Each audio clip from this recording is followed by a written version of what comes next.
défi numéro un, c'est la numérisation en fait des réseaux électriques et principalement des réseaux de distribution.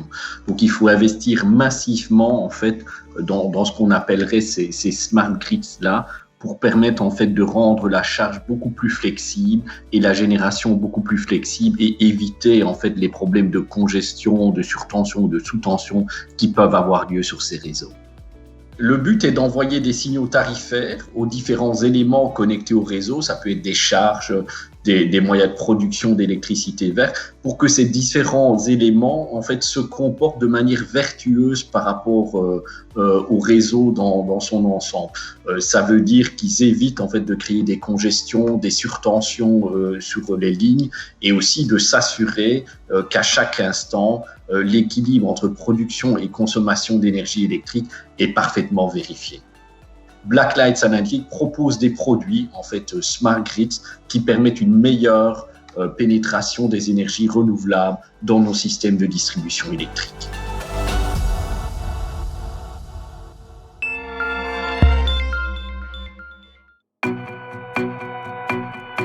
De plus en plus de productions d'énergie verte sont raccordées sur les réseaux wallons. Le caractère intermittent des énergies renouvelables est un défi pour les gestionnaires de réseaux. Pour éviter les risques de congestion sur leur réseau, ils doivent moduler l'injection des énergies renouvelables. En 2016, il y a eu un décret et un arrêté d'exécution qui ont été mis en place et qui nous permettent de moduler les productions décentralisées en cas de besoin. Donc, par en cas de besoin, j'entends lorsqu'il y a des congestions dans le réseau. Historiquement, nous modulions de manière très simple.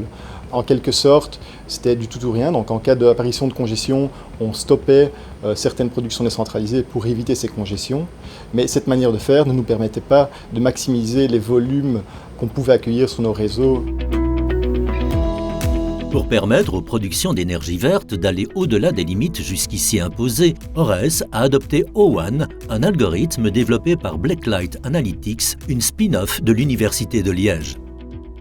Il utilise notamment les informations quant aux lignes, aux câbles qui existent dans ce réseau, mais aussi à un ensemble de mesures qui évoluent au cours du temps, telles que par exemple la production d'énergie renouvelable, mais aussi des mesures de courant qui sont placées à des endroits stratégiques du réseau. Sur base de l'ensemble de ces informations, il se projette dans un futur proche et il essaye de déterminer quelle sera la capacité maximale acceptable par le réseau pour avoir de la production renouvelable. Sur base de cette information, il envoie des consignes aux unités de production comme les éoliennes et les autres sources de production renouvelable pour leur indiquer le niveau de production maximum qui est acceptable dans les instants à venir.